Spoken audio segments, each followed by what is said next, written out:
ഛഠ് പൂജ അനുഷ്ഠിച്ച് ഉത്തരേന്ത്യൻ ജനത. ഉപവാസം അനുഷ്ഠിച്ച് ഗംഗാനദിയിലെ സ്നാനത്തോടെയാണ് പൂജകൾ അവസാനിച്ചത്. വോട്ടർമാർക്ക് ആശംസകൾ നേർന്ന കേന്ദ്രമന്ത്രി ചിരാഗ് പസ്വാൻ കുടുംബത്തോടൊപ്പം പാർട്ടി ആസ്ഥാനത്താണ് പൂജകൾ നടത്തിയത്. 4 ദിവസം നീണ്ട വ്രതാനുഷ്ഠാനങ്ങൾക്കൊടുവിൽ സൂര്യനെ നമസ്കരിച്ചാണ് വിശ്വാസികൾ ഛഠ് പൂജ അനുഷ്ഠിച്ചത്. കുടുംബത്തിന്റെ സമ്പൂർണ്ണ അഭിവൃദ്ധിക്കായി സൂര്യദേവന്റെ അനുഗ്രഹം തേടുകയാണ് മുഖ്യ ചടങ്ങ്. പൂജകൾക്ക് ശേഷം പുണ്യനദികളിൽ സ്നാനം ചെയ്യുന്നതോടെ മോക്ഷം ലഭിക്കുന്നു എന്നതാണ് വിശ്വാസം.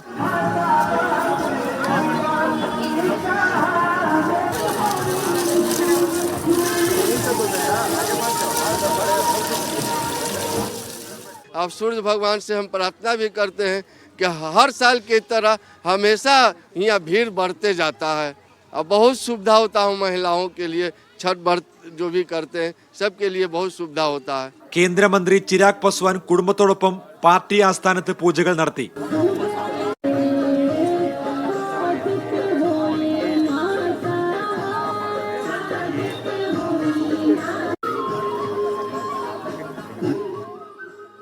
मैं पूरे बिहार वासियों को, पूरे देशवासियों को छठ की ढेर सारी शुभकामनाएं देता हूं. छठ के इस महापर्व के साथ हमारे राज्य में, बिहार में लोकतंत्र का भी एक महापर्व चल रहा है. बिहार को आने वाले वर्षों में हर वो विकसित सुविधाएं मिले. വനവാസത്തിനു ശേഷം മടങ്ങിയെത്തിയ ശ്രീരാമനും സീതയും സൂര്യാരാധനയുടെ ഭാഗമായി ഉപവാസം അനുഷ്ഠിക്കുകയും വ്രതം മുറിക്കുകയും ചെയ്ത ആചാരമാണ് പിന്നീട് ഛഠ് പൂജയായി പരിണമിച്ചതെന്നാണ് ഒരു വിശ്വാസം. ഉത്തരേന്ത്യയിൽ ഛഠ് പൂജ കഴിഞ്ഞു. ബീഹാറിൽ തെരഞ്ഞെടുപ്പ് ചിത്രവും തെളിഞ്ഞു.